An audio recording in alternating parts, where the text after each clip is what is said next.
ini Pak. Kita gimana Pak? Oh, iya. Nah, LRT Pak. Jadi setelah proses yang dilakukan sesuai dengan jadwal dan prosedur, koridor 1 dan koridor prototipe itu stasiun ke dalam tahun itu dimenangkan oleh perusahaan SMRT. Perusahaan SMRT ini adalah perusahaan yang mengerjakan dan mengoperasikan semua MRT di Singapura ya. Yang dulu berarti apa? Cuman kan dulu Informa sekarang sudah resmi. Dan berikutnya koridor 1 yaitu yang dago lebih panjang itu. Nah, harapannya saya ingin ngebut supaya proses konstruksi bisa dimulai secepatnya 2017. Tapi satu tahap setelah pengumuman ini adalah negosiasi perjanjian kerjasama. Nah, dalam negosiasi ini saya akan konsultasi dulu ke pihak Menseskap ya, karena kita kan ada Perpres LRT Bandung Raya, di mana di rapat kabinet terakhir Pak Jokowi memang menyetujui tidak mungkin dibiayai APBN sepenuhnya, tapi kemungkinan besar 51%. Nah, ini saya mau menyinkronkan apakah lelang yang kami adakan dengan Perpres ini bisa disinkronkan. Semakin ada subsidi dari pemerintah pusat, semakin sedikit Pemkot punya kewajiban kan untuk melakukan kompensasi atau subsidi. Nah, skenario ini sedang diupayakan, juga menghitung terminal-terminal yang akan di TOD-kan. TOD itu singkatan dari Transit Oriented Development. Jadi di mana ada perberhentian LRT ini, di situ ada sebuah nilai ekonomi tambahan, itu properti lah.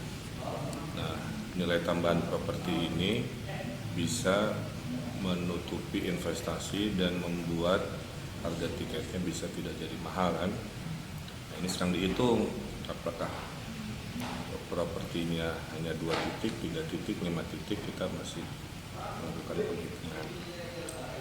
Nah, itu yang akan menjadi proses.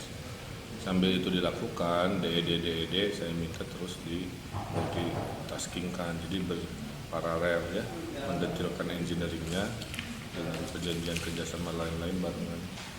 Supaya nanti mudah-mudahan di akhir tahun beres, awal tahun bisa ada groundbreak, mudah-mudahan. Nah, untuk koridor 2 dan koridor Bandung Raya yang lintas kota yang oleh Jawa Barat, tentunya itu yang akan dikonsultasikan juga. Sehingga yang pasti SMRT ini hanya memenangkan koridor yang pertama. Berarti mungkin harus ikut lagi untuk koridor-koridor yang berikut yang akan dilakukan. Tapi alhamdulillah sampai juga ke sebuah titik di mana kita bisa mengumumkan mitra pengembangan transportasi massal ini secara legal dan secara resmi. Nanti kalau udah rencananya, kalau nggak ada halangan, kita press conference teknisnya ya dilakukan oleh si pemenang lelang, bukan oleh saya. Ini mah kalau boleh fokus jangan ke teknis dulu, bahwa proses lelangnya berakhir dengan menemukan satu pemenang sesuai prosedur. Tapi intinya jadi gitu Pak.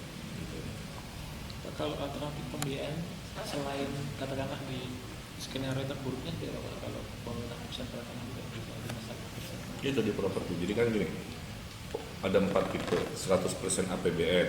Contohnya itu LRT yang Palembang. Oke. Opsi 2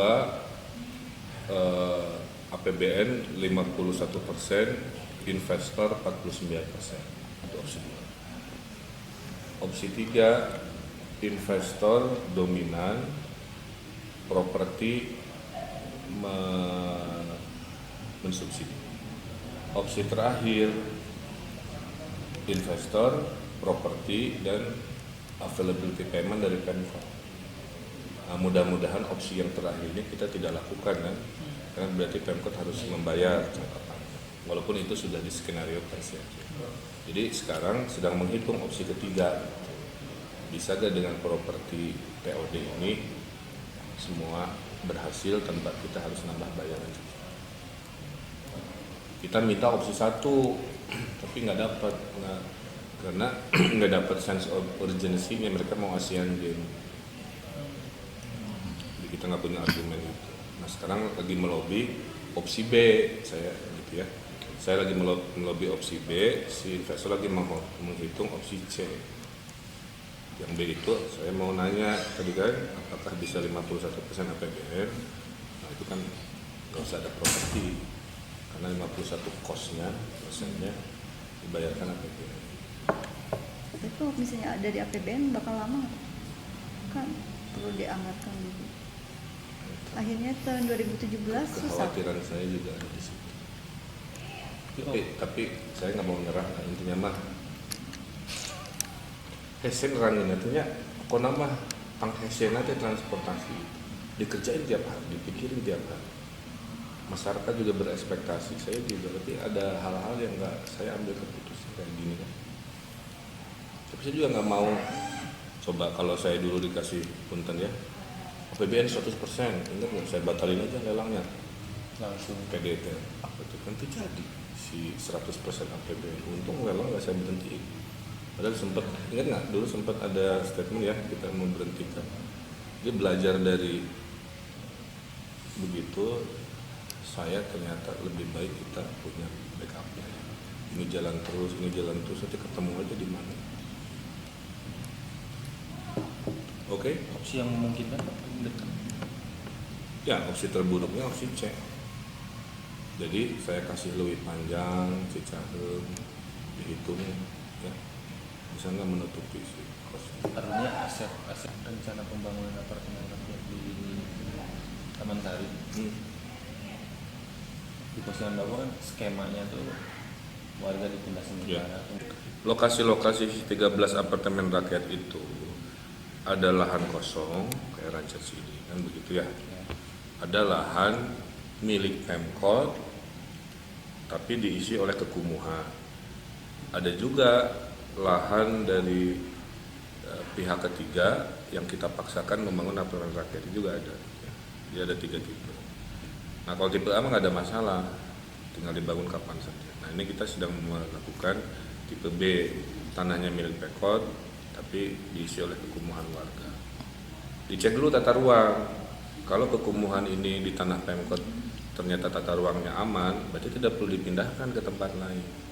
Kalau yang Babakan Siliwangi itu contoh kasusnya, berada di tanah Pemkot, tata ruangnya jauh, kan begitu, bukan untuk pemukiman. Maka kami tidak bisa melakukan apa yang kami lakukan Taman Sari di Babakan Siliwangi, maka mereka dipindahkan kan ke Sadang Serang. Nah untuk yang Taman Sari dicek memang untuk permukiman, maka kita akan membangun apartemen rakyat di situ. Pertanyaannya kan bukan hanya memindahkan 150 warga kembali ke situ rumahnya bagus. Saya kan harus nambah populasi buat tempat-tempat kumuh lain kan pindah ke situ. Maka saya bilang minimal harus kapasitas 3 kali lipat. Artinya warga harusnya senang karena mereka akan kembali dan permanen di lingkungan yang lebih modern, lebih bersih kan. Tapi selama konstruksi mungkin setahun atau setahun setengah, mereka harus pindah dulu kira-kira. Nanti balik lagi ke situ. Nah, di situ nanti bertetangga dengan orang-orang baru. Jadi artinya ini contoh membangun tanpa harus memindahkan secara permanen. Karena orang selalu mengasumsi kalau ada penggusuran atau pemindahan berarti akan pindah permanen kan dan hidup di lokasi lain gitu. Kalau yang ini enggak, karena tata ruangnya memungkinkan, maka dia boleh balik lagi ke situ. Kata warga ya udah kasih uang pengganti, Pindah. mereka bakal pindah sama seperti waktu pemindahan Pasupati. Iya, tapi kan nggak ada dasar hukum. Artinya Kalau warga gini ya, Pemkot pasti akan melakukan tindakan yang membuat win-win lah. Kalau ada dasar hukumnya pasti saya lakukan, tapi kalau nggak ada dasar hukumnya, memang kalau saya ditangkap perkara hukum mereka mau nolong kan enggak. Jadi saya harus mengedukasi kepada masyarakat yang menolak karena tidak paham aturan hukumnya. Ada nggak yang punya gagasan mengentaskan kekumuhan? Semua orang ingin kayak Singapura, kotanya modern, tapi nggak mau ikut prosesnya. Jadi banyak orang yang tidak suka prosesnya, tapi berharap Pemkot ini menghadirkan perubahan seperti ada di imajinasi. Nah ini bagian dari proses. Kenapa orang berkampung? Karena orang berkampung itu rata-rata kepepet. Itulah kenapa, karena kepepet, kampung ini kadang-kadang tidak punya pola. Saya termasuk ke gang sempit ya di Kumuh gitu. Emang mereka betah di situ karena keterpaksaan, bukan karena kebetahan, karena nggak ada pilihan. Jadi ini mau ditata, diperbaiki, hidupnya ke situ lagi. Pada dasarnya orang tidak senang perubahan. Jadi kesimpulannya, bukan soal mau kayak Jakarta. Setiap kota metropolitan di Jakarta, di Surabaya, di Bandung, problemnya sama, terjadi kekumuhan yang tidak direncanakan. Untuk pengentasannya, pilihannya dipindahkan permanen, ditata di situ, atau hanya dirapi-rapikan. Kalau Bandung pasti kita komunikasinya intensif. Maka urusan Taman Sari saya akan monitor di mana saya ngumpulin di pendopo, termasuk urusan Skywalk di Cihampelas. Kalau saya nggak peduli komunikasi mah saya serahin DBMP aja, beres-beres. Enggak. Minggu ini kan dipanggil nanti semuanya, diterangkan langsung oleh wali kotanya, sehingga mereka percaya bukan katanya. Nah, Taman Sari ini sedang berproses, pasti nanti ada undangan-undangan yang akan dilakukan. Tapi udah mulai disosialisasikan Pak? Dimulai dengan saya mengannounce itu kan, artinya karena si Taman Sari ini dulu juga sudah tahu ada proyek itu kan 2012 itu. ya, hanya tidak jadi. Terus kemudian waktu dulu mau ditumpangi LSM juga atau apa, ada yang mau menghandle urusan penggantian lahan dan menjanjikan bisa dapat uang gitu dengan harga tinggi, jadi masalah. Intinya mah itu komunikasi aja. Saya menyadari ya, sebagai wali kota, apapun keputusan saya, orang pasti berkomentar. Tidak ada keputusan wali kota yang orang tidak berkomentar. Jadi mau niatnya baik, punten ya, contoh kecil, ada cerita lucu. Saya di Jakarta di forum seminar pembangunan. Saya ada yang tanya 3 orang, 1 dari 3-nya orang Bandung. Pak Wali, saya mau protes. Saya bilang, kenapa sok atau? Kudu di Jakarta menurutnya protesnya di Bandung yang jelas ya. Pak Wali, saya protes, kami di tempat kami nggak bisa lagi kerja bakti. Oke, saya akan telepon lurahnya ya.